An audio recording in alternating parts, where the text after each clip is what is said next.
ஹாய்ங்க, எல்லாத்துக்கும் வணக்கங்க. இன்றைக்கி வந்து பார்த்திங்கன்னா மருதாணி வந்து வச்சு 2 மணி நேரத்தில் எப்படி நல்லா செவக்குதுங்கிறதுக்கு ஒரு 3 பொருள் யூஸ் பண்ணால் கண்டிப்பாக நல்லா செவக்குங்க. என்னென்ன பொருள்னு பார்க்கலாம் வாங்க. இந்த மாதிரி நம்ம வந்து மருதாணி வந்து மரத்துலேருந்து ஒடிச்சு தலையாக எடுத்து நல்லா க்ளீன் பண்ணிக்கோங்க. குச்சி, அந்த பழுத்த தலை, வரத்தலை அது எல்லாமே க்ளீன் பண்ணி எடுத்துக்கோங்க. மருதாணி வந்து உடம்புக்கு வந்து ரொம்ப நல்லதுங்க. பித்தத்தை குறைக்கும், சூட்டை குறைக்கும். அப்புறம் வந்து பார்த்திங்கன்னா என்னென்ன பொருள்னு பார்த்திங்கன்னா புளி வந்து சும்மா ஒரு துணுண்டு ஒரு கொட்டை சைஸ்க்கு புளி எடுத்துக்கோங்க. அப்புறம் வந்து கிராம்பு தான் வந்து நல்லா கலர் கொடுக்குங்க. 3 கிராம்பு எடுத்துக்கோங்க. அப்புறம் ஒயிட் சுகர், சர்க்கரை, அஸ்கா சர்க்கரை வந்து 1/2 டீஸ்பூன் எடுத்துக்கோங்க. இந்த 3ஐயும் நல்லா மருதாணிக்குள்ளே ஆட் பண்ணி அரைச்சி எடுத்துக்கோங்க. அரைக்கும்போது வந்துட்டு தயிர் 1 ஸ்பூன் ஆட் பண்ணால் தான் சீக்கிரமாக செவக்கறக்கு அது ஹெல்ப் பண்ணுங்கள். இந்த மாதிரி மருதாணி தலை ஃபுல்லாக மிக்ஸி ஜாரில் போட்டுருங்க. இந்த மருதாணி தலை வந்து பித்தத்தை குறைக்கிறதும் இல்லாமல் உடல் சூட்டையெல்லாம் தணித்து நம்மளுக்கு வந்து கூலிங்காக வச்சுருக்குங்க. இப்போ மருதாணி, புளி, 3 கிராம்பு,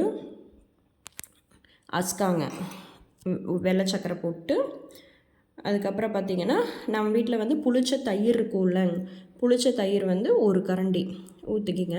இதை வந்து சீக்கிரமாக செவக்கறக்கு வந்து ஹெல்ப் பண்ணும். அந்த தயிரில் இருக்கிற புளிப்பு கண்டென்ட்டு 1 ஸ்பூன் நல்லாவே ஊற்றிக்கோங்க. ஊற்றிட்டு நார்மலாக நம்ம வந்து மிக்ஸி ஜாரில் அரைச்சா இந்த மாதிரி நல்லா நைஸாக அரைச்சி எடுத்துக்கோங்க. துதியாக வேண்டாம், நைஸாக அரைச்சா தான் வைக்கிறதுக்கு நல்லா இருக்குங்க. நான் சும்மா அரைச்சதுக்கு தள்ளி விட்டதுக்கே என் விரல்லாம் நல்லா செவந்துக்குச்சு பாருங்கள். அதில் அந்த புளி, கிராம்பு இதெல்லாம் தான் குயிக்காக செவக்கறக்கு யூஸ் ஆகுதுங்க. இதில் நம்ம எந்த கெமிக்கல்ஸுமே ஆட் பண்ணலை. இந்த மாதிரி நீங்கள் வச்சு எடுத்துக்கிட்டிங்கன்னா நல்லாயிருக்கும். இந்த மருதாணியில் வந்துட்டு அந்த லீஃபில் வந்து நாப்தோகுயினோன் அப்படின்னு சொல்லி ஒரு செவக்கறக்குண்டான டை இருக்குங்க. அந்த டை நாப்தோகுயினோன் அப்படிங்கிற டை தான் வந்து லீஃபில், மருதாணியோட லீஃபில் இருக்குது. அதுதான் நம்ம கையில் செவக்கறக்கு ஹெல்ப் பண்ணுதுங்க. இந்த மாதிரி காலையில் எழுந்திரிச்சிட்டு நீங்கள் தண்ணியில் கழுவ வேண்டாம், உதுத்தி எடுத்துட்டு தேங்காய் எண்ணெய் பூசிட்டிங்கன்னா நல்லா செவந்துக்கு ரொம்ப நாளைக்கு இருக்கும். டக்குன்னு இப்போ சோப்பு தண்ணியெல்லாம் பட்டால் போகாது. தேங்காய் எண்ணெய் வந்து அப்படி கொஞ்சம் ஸ்டிஃபாக வச்சுக்குங்க.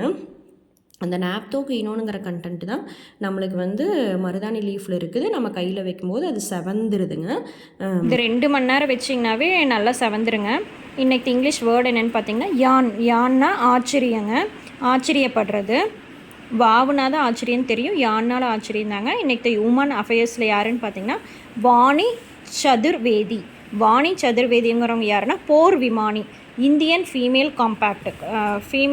காம்பேக்ட் அப்படின்னா போர் விமானின்னு அர்த்தங்க. என் சேனலை ஃபஸ்ட் டைம் பார்க்குறீங்கன்னா மறக்காமல் சப்ஸ்கிரைப் பண்ணிக்கோங்க. எனக்கு சப்போர்ட் பண்ணுங்கள். Thank you all.